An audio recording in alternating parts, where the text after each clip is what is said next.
All right, so next we have up Brendan O'Brien, who is not on the schedule. And I assume you're not the record producer who produced like No, gems like versus Soundgarden and stuff? No, that guy's way cooler than me. He is way cool, I'll give you that. Brendan was a on-deck replacement as Jason got sick. So Brendan's going to give us a wonderful and well-prepared presentation. And an interesting fact about Brendan O'Brien is that he can hold a pop can between his shoulder blades. I can. I'll show you later. And he will demonstrate it So for want to see everybody that. during the break after this. I do. That'd be such an awesome talk. I'm genetically flawed. It's really weird. Anyways. So I think it's gonna take a minute for you to Give get me your... 1 second. So should we do a quick book giveaway? No, tell some jokes. Yeah, I heard Batman was here. That's pretty cool. So, Matthew Campbell. here we go. Matthew Campbell. This seat. We need to get, are you mic'd up? You're good, okay. Okay, before we start, Awesome. I'm replacing this guy, Jay Moran. I wanted to shout him out really quick. He writes this package, which is Postgres. You should definitely check it out if you need Postgres. It does everything. It's so good. It's so awesome. Like and his blog. I really want to see his talk. I'm sorry.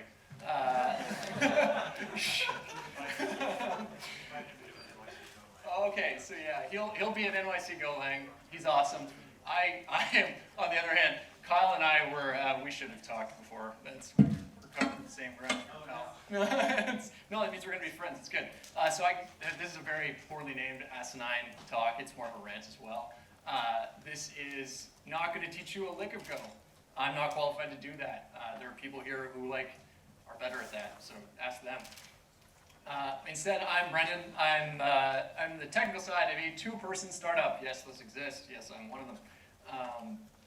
And this is a very quick talk because I am wildly into Go for some weird reasons, and I really want to talk about it. I want to convince you about why I'm into Go for some weird reasons. And this talk, like me, is very weird. Yeah, no code. That is the only code in this talk, package main. Because this is only really, and it's important because I'm going to take a giant dump on an entire section of computer science here. And so it's important to know that this is in context. The context that we're dealing with here is people who write applications aimed at solving problems. Usually, in my case, I'm dealing with users, real people who use real software. And even more specifically, this only really works when the problem is like an open domain problem. Something where you're writing code, putting it out into the real world, finding out if it fits this thing you're trying to get it to do, refining it, and coming back, right? So, yeah. So I have a fine arts background. I came at code because I was an art director who was really tired of you guys getting my mock-ups wrong.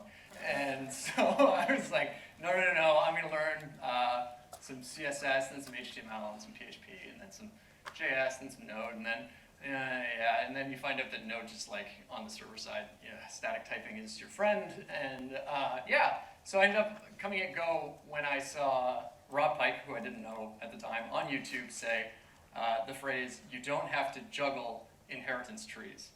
And for me, that was like this lightning rod moment of I have had a problem with Objective-C, which I'd spent a long time in. And this language irks me, this language changes the way that I think, and I don't like the way that it's changing the way I think. And so I spent a lot of time with this question. What perspective do our tools ask us to take on a problem? Weird question, right? But it's real. The reason we have all these massive holy wars about different languages is because they suggest things to us and they ask us to approach and interpret questions in different ways and problems in different ways. And the nice thing about tools and the reason that you have such vehement argument in this field is because it's really easy to change tools. I know it's hard to change a language, and obviously it's really hard to move a code base, but in your thinking and in the way that you think, you can learn new stuff. You just go to learngo.org and you kind of hang out and it's great, and it's you learn really fast. And so to make this point, we're going to again go into, I told you this talk was weird. We're going to talk about architecture, but not the kind you redo every 6 months, the kind that, oh, that slide looks awful. That's a picture of buildings. We're going to talk about architectural history of all things very quickly, and I promise you this is It might not be worth your time, but you're here. So why not? Follow me. So let's go back in time. Let's go back in time to 1890. And things are really, really changing in the history of the world. The Industrial Revolution is in full swing and going nowhere, and it's quite obvious. And there's a group of people that are really starting to steer the world, and it's largely architects and designers. They're the sort of cultural kingpins of the time. They enjoy a massive amount of influence. The first steel frame building is built in Chicago. This is a huge moment because this is when people realize, like, whoa, we can make stuff out of steel and it can be huge. Like, we can make the biggest buildings. They actually halted construction of this building halfway through because it's a third the weight of a stone building. And everyone was like, this thing is not gonna stand up, this is terrifying. And so they like went in like, okay, is this gonna be okay? And then finally, people start to move in, they realize it's okay. And as that's happening, this change in technology creates the most massive change in aesthetics and cultural ideologies you see like in the built world in history. Architecture goes from looking like this, which is sort of a neo-Gothic revival style, to this. This is Villa Savoye from Le Corbusier. This guy's name is The Crow, like, Madonna, The Crow. This guy had like the most baller name. This guy, like this is the best time in architecture. You go talk to an architect and like, oh, international style, and they're like really sort of jealous that they weren't alive at that era. And so these guys start thinking really big because they have tools to build really big stuff. And so something changes, and I was talking to Alex earlier. He said you should never put on a slide that you're gonna like say the same words, and I realized I've done this like 9 times. But the central image of a new architecture was not of a single building. It was a utopian town plan, and the planners at the time saw their paper cities with the detachment granted to possessors of the bird's eye view, very high up, very abstract, and thus nearer to God. And so you see this like pattern arising, and if you're wondering like how big you're talking, this is Le Corbusier's vision for Paris. Yeah, that's Paris. I'm not kidding. Like, he wanted to put like millions of people into these identical towers, and these guys are thinking like massive, massive, massive, massive scale, and they're like millions of people. We know massive, right? But we'll get to that. So they're thinking really on a huge, huge scale, and their projects have some weird things in common. There's an alarming obsession with social hygiene.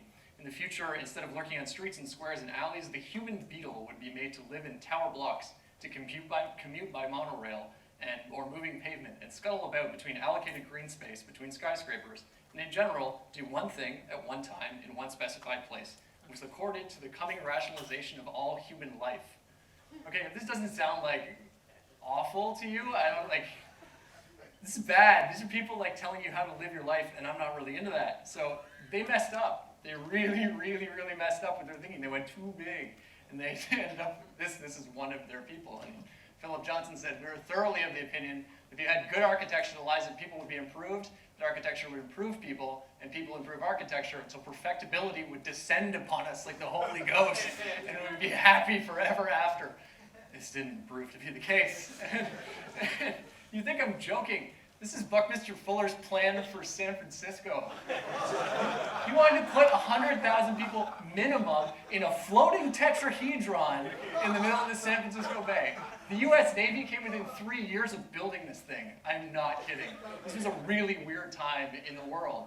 And it's because people really believed they had this new stuff, and they thought that they could solve massive problems with it. So, yeah, programming, right, programming talk. Like I said, we should have met up. This is good. So, those who don't learn their history, Peter Thiel very recently came up with this thing, right? This is 2015, and he wants everybody to live on an ocean and float away because he hates the government. So, like, if you think this isn't history repeating itself, I could spend more time and prove that to you. But there is a massive temptation with the old tools, with the style of the international architecture. They got this new stuff, they got their hands on new stuff, and they were really in a central position in their times in society to make big decisions. If any of this doesn't sound a little bit like what we do today, I can't make that connection more clear. And I think that there is a very dangerous symptom that shows up, particularly in this style of thinking. And I call it God mode architecture, which is, and I think God mode architecture is really bad. And I think that our tools can encourage this or discourage this. And yes, this will be about Go, because I think Go has a lot of nothing to say about this. And I think that that's very exciting. I think the problem with God mode architecture is that it asks you to take a reductionist perspective on problems. It asks you to look at an issue like a person and say like, oh yeah, I can just sort of like crunch them down, give them a word, I don't know, user, and just like approach them all the same and put them into a box. And it asks you to reduce something that is very complex to something that is very static and immobile. And I think that that's an issue. And so like, what does this look like in code? And I think that this, you know, because we can't get into this, this is such a philosophical talk, I'm not gonna do specific code examples of this, but like from my Objective-C days, you know, you think about the shape of an object-oriented program, and what's the first thing you do with an object-oriented program is you subclass, in my case, NSObject, and you're like, oh, and you think about how that feels. It's like, I, creator of the universe, right? Like, you think about what NSObject is and how it's explained to you in computer science. It's this thing that's like, you know, it could be anything. It could be all of the things. It could be none of the things. It could have no methods. It could have 150 methods. And so, like, you're like, okay, and this is a really heavy structure, as it turns out. And this was, you know, invented for some very specific reasons. But, you know, we come back to this question initially, what perspective does this ask you to take? I think it's kind of like this.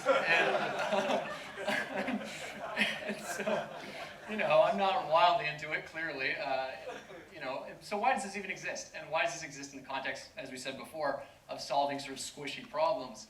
It's because programming is hard. Like, I know this is like kind of basic, you know, you're here, but programming is really, really hard. And this whole thing was invented, you know, the reason we did this is because you have to take a problem and break it down into its component parts.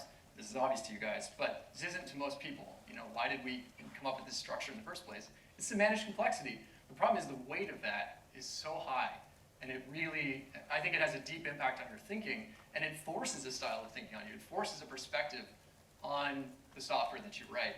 And heaven forbid that the definition of the problem change underneath this massive floating tetrahedron, you know. So, we're at a Go conference. I should probably talk about some Go. And the big question is, like, what is the shape of a Go program? And, like, we could use the suite tools that Alex talked about. You know, we can pop up in Go Oracle and check out that, like, suite. Like, you know, this thing calls to this thing, and these are, like, blam, blam, blam. But the real answer is, you know, who cares? Like, they're not, who cares about the shape of a Go program? And you'll find this if you're new to Go, once you get into it, once the code smell goes away, once you find, like, on my third refactor, when I finally got rid of all these ridiculous packages that I defined for myself, and, like, you know, really got to the meat of it, there's just, like, nothing there. And so, like, what perspective does Go ask you to take? Well, when there's no structure there, it isn't. It doesn't. Go doesn't force you to think about a problem in a specific way when you're using it to write applications. It gives you no perspective on a problem. And to me, that's so incredibly exciting. Like that, when I first got into this language, I had 3 major feelings, and they were all negative, and they were all awesome. So when I finally, like after literally 2 years of writing Go, I sort of like finally wrote the program that I knew felt idiomatic, and you know the software was doing what it was. I pulled Martini out, you know, and not to poop on Martini. It was great at the time. But I had 3 feelings. You know, first one was that's it. You know, like when it's done, you look at a Go program, it's like, what? You know, it's just a bunch of functions, just a bunch of files. Like, where's my like magic, you know, framework that takes all of my async functions and returns promises or like whatever, and it's done. And the next feeling I have every time I finish programs, I feel really stupid. Like, I feel like incredibly dumb when I'm writing Go, and I think that's a good thing. I'll explain that in a second. And the third feeling I have is I'm bored, which Kyle has already handled the boredom side. But yeah, like Go kind of gets out of your way. It's a language that I think Go is much more defined by what it doesn't do for you than what it does. And I think that that shows up in these 3 things. I think these 3 feelings that are normally bad for you as a programmer are actually incredibly good. And what they are the sound of a giant doom pyramid of like structure leaving your brain. And I think that's the greatest thing ever. Like, for me, I'm like, yes, let's do more. And then, you know, and but what I do with that time is important to me because I'm one of 2 people at a startup, so I don't have a ton of time. programming is hard. Solving a real problem in the real world is so much harder. And like building something that somebody wants, not building, not building, say, Yelp for people. I don't know if anybody has seen that recently. Like, wouldn't it be a great world if us, programmers looked at people asking us to like build Yelp for people, and we're just like, no, like I'm not gonna do that. It's not worth my time, and I don't want that to exist because I'm an intelligent human with So I gotta fulfill the promise of the first thing, and I'm gonna try and keep this quick. But how does Go make me better at my job? Well, you're better at your job if you better understand the problem. And if you don't have to carry all that baggage of an inheritance tree along with you, I think you have way more time to engage with people. It gives you back mental overhead. I'm gonna skip all this crap. It allows you to make better compromises. Programming is still hard, and Go doesn't coddle you about that. I always have this feeling of like that gopher like staring back at me like, dude, I don't know what you're doing. It's really, I don't know, it's great. I love Go so much because it's so mean to me. It's an incredible relationship. But the biggest thing that I think as a community, as a set of people who I believe see the light about this language and what this language has to offer, I think this is the biggest thing it gives us. It gives us back time to play really nicely with non-technical people and really to like engage with real issues. And I think you're seeing that in Kyle's talk and in my talk. I think people that are coming to this program, to this language, yes, you're showing up for concurrency and you're showing up for this, but like it's the white space in Go. It's the stuff that doesn't make you do, and it's the stuff that doesn't tell you to do, that lets you just get the code to be boring, focus on this thing that's hard. And if you are in this room and if you're an engineer and you know how to write code, you're an incredibly smart person. I'm here to clap for you. It's great because I really feel like you're capable of wonderful things, and you should use your brain to do as many of those wonderful things as possible. And I think the world will thank you for it. And that's it.